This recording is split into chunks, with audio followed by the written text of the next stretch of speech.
Good evening everyone, আমি Somnath Pandey future গাইডার চ্যানেলে আপনাদের সকলকে স্বাগত জানাই। আজকে আমরা মূলত যে বিষয় নিয়ে কথা বলবো সেটা হচ্ছে যে স্টেটের কবে কবে কাউন্সেলিং হবে সেটারও কিন্তু নোটিফিকেশন এমসিসি থেকে দিয়ে দিয়েছে।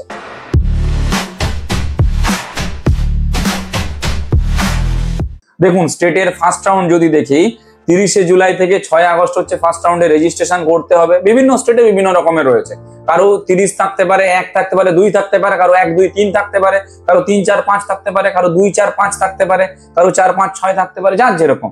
ফার্স্ট রাউন্ডে রেজিস্ট্রেশন 30 তারিখ থেকে 6 আগস্টের মধ্যে করতে হবে। আচ্ছা, অ্যাডমিশনের লাস্ট ডেট হচ্ছে 12 আগস্টের মধ্যে রাখতে হবে। সেকেন্ড রাউন্ডের ক্ষেত্রে 19 আগস্ট থেকে 29 আগস্টের মধ্যে রেজিস্ট্রেশনের ডেট থাকতে পারে এবং last date of joining 4 September থাকতে পারে। আচ্ছা, রাউন্ড 3 তেও সেম 9 সেপ্টেম্বর থেকে 18 সেপ্টেম্বর থাকবে রেজিস্ট্রেশনের ডেট এবং অ্যাডমিশনের লাস্ট ডেট থাকবে 23 সেপ্টেম্বর। আচ্ছা, এরপরে স্ট্রে ভ্যাকেন্সির ক্ষেত্রেও সেম 25 সেপ্টেম্বর থেকে 29 সেপ্টেম্বর থাকবে তোমাদের রেজিস্ট্রেশনের ডেট এবং লাস্ট ডেট থাকবে 3 অক্টোবর অ্যাডমিশনের ক্ষেত্রে। এরপরে যদি কোথাও কখনো কোনো কলেজে সিট বেঁচে যায় সেই ক্ষেত্রে সেই কলেজে অ্যাডমিশনের জন্য আলাদা করে কিন্তু আবার রাউন্ড দেয়া হতে পারে। তবে রাউন্ড যে দেওয়া হবে সেটা কিন্তু সম্পূর্ণ অনলাইনে রাউন্ড হবে, অফলাইনে কোনো রাউন্ড হবে না। যদি এক্সটেন্ডেড স্ট্রে ভ্যাকেন্সি রাউন্ড হয় তাতেও কিন্তু অনলাইনেই আপনাকে রাউন্ডটা দেবে। তো অনলাইনেই আপনাকে কিন্তু কাউন্সিলিং করতে হবে।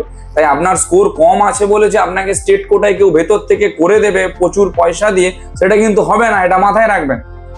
স্লাইটলি নেগোসিয়েট করা যেতে পারে একেবারে বর্ডারে থাকলে, কিন্তু একেবারে নিচের দিকে রয়েছে 50-60 নাম্বার কম, ভেতর থেকে পয়সা দিয়ে হয়ে গেল, কোনোদিনও হয় না। ভুলভাল চক্করে আপনারা কেউ পা দেবেন না।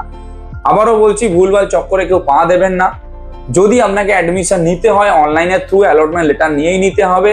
অ্যাডমিশন রিগার্ডিং যদি কারো কোনো হেল্প লেগে থাকে আপনারা আমাদের কল বা হোয়াটসঅ্যাপ করতে পারেন, আমরা সব রকম দিক থেকে আপনাদের গাইডেন্স প্রোভাইড করে দেওয়ার চেষ্টা করবো। ভিডিওটা কেমন লাগলো একটু জানাবেন, যদি একটু ইনফরমেটিভ বলে মনে হয় তাহলে সকলের সঙ্গে শেয়ার করে দেবেন। Thank you.